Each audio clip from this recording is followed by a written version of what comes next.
More confirmed cases of the coronavirus than any other country in the world, with more than 85,000 patients in total. The country has also seen an unprecedented surge in the number of people claiming unemployment benefits, as Peter Bowes reports. Now the global epicenter. More positive tests for COVID-19 than any other country. In some communities, the number of cases is doubling every 3 days.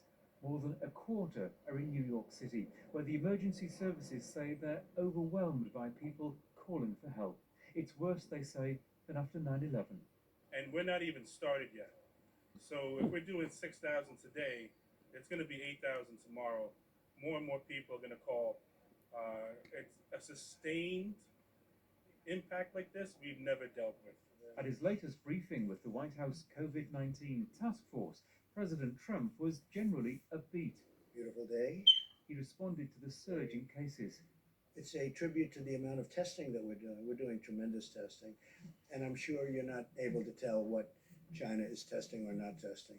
As more and more people fall sick, and with much of the country at a standstill, the virus has had a catastrophic impact on America's workforce.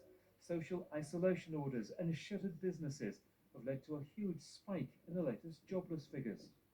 3.3 million people laid off because of COVID-19.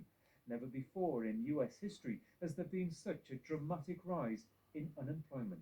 They have to go back to work. Our country has to go back. Our country is based on that. And I think it's going to happen pretty quickly.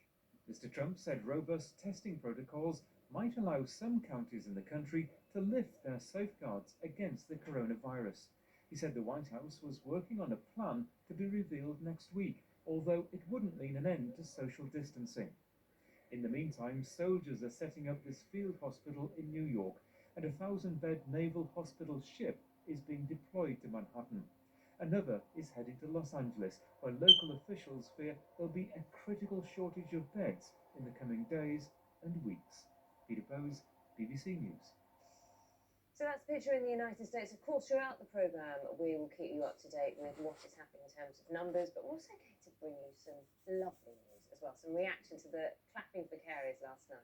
8 o'clock, wasn't it? 8 o'clock, and we've shown you quite a few of the images today. Lots of people getting in touch this morning, including some of those care workers and NHS